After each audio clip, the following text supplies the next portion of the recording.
Hey, what's up, guys? Welcome back to the YouTube channel. I am John Kurtz. Please click subscribe if you have not yet. If you're a college football fan, particular if you're interested in conference realignment, I've got updates multiple times per day for you right now.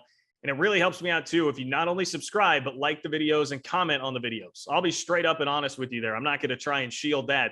It just helps the videos get more views, helps me get more money, give you better content. Everybody wins, right? Plus, you get to show off your passion. And I love the passion of college football fans. Today, we are talking about just some loose ends here, some updates on the Big 12 and the Big 10. First and foremost, I'm going to quote here from a story, Kellis Robinette, Kansas City Star, Wichita Eagle. He ran with Gene Taylor, who's the athletic director of Kansas State. Now, he just got named to the College Football Playoff Selection Committee, which is why the story was written, but he had some thoughts on conference realignment that he was able to share too, and some things that we can parse through. Before I get to the Big 10 part of that, I'm going to start with the Pac-12. So Bob Bowlesby, the Big 12 commissioner, went out, met with Pac-12 commissioner George Kliavkoff for 6 hours. And that's a pretty big first date, right, between those two. And you would wonder, like, how much significant news could come out of that, or what kind of significant progress could have been made out of that. You're talking about, is the Big 12 going to link up in some kind of 20-team conference, or could it just be a scheduling alliance? Could it be packaging the media rights together? A lot of things have been thrown out as possibilities there.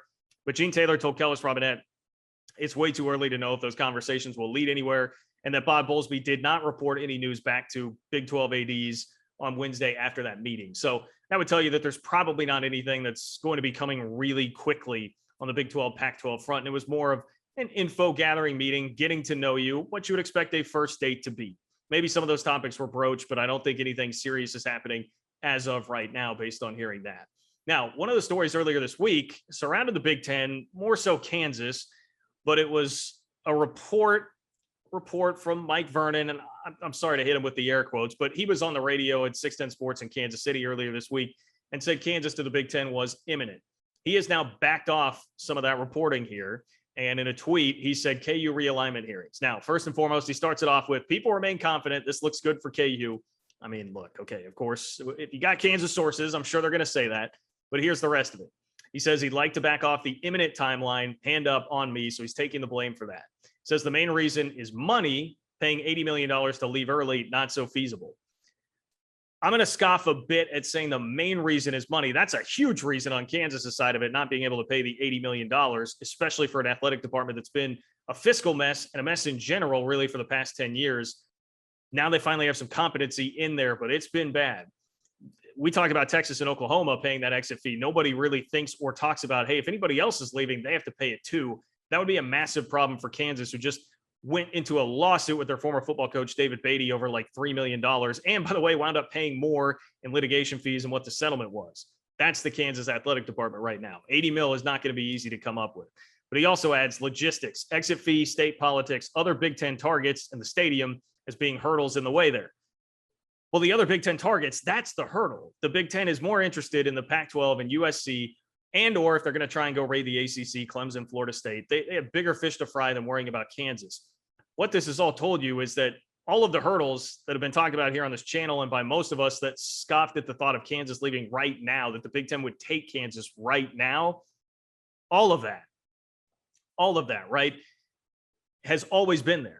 And it's still there right now, and that's what this confirms. Plus, there's now the $80 million fee standing in the way that we didn't even talk about before. So, look, Kansas has some hurdles, long story short, to clear if they're going to get to the Big Ten. And I don't think this is anything that's going to be very imminent. I'm sorry to steal Mike Vernon's word, but I don't think it's going to be very imminent there. Now, to top this conversation off, I go back to the Gene Taylor quotes from Kellis Robinette and the Kansas City Star and Wichita Eagle. So Gene Taylor has connections in the Big Ten because he used to be a deputy AD at Iowa before he came here to Kansas State.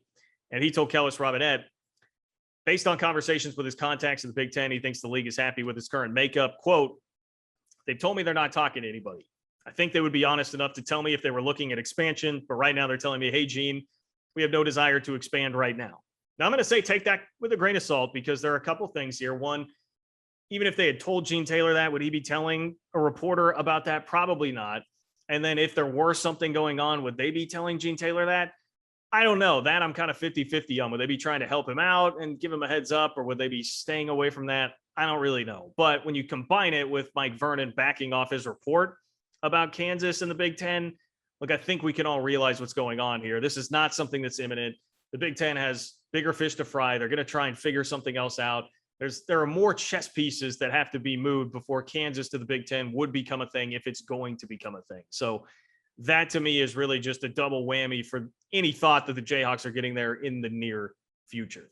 So that's a look at really what happened in conference realignment, in particular as it relates to Big 12 country, where I am based here over the last 24 hours. But again, things will keep moving. I'll keep you updated here on the channel. Click subscribe if you haven't in order to get those updates. And please like the video, comment. I really appreciate it. It helps me out. And hey, let's all enjoy college football together, at least while we can, for those of us that are back here still in Big 12 country, right? We have to. Thanks for watching, and I'll talk to you guys soon.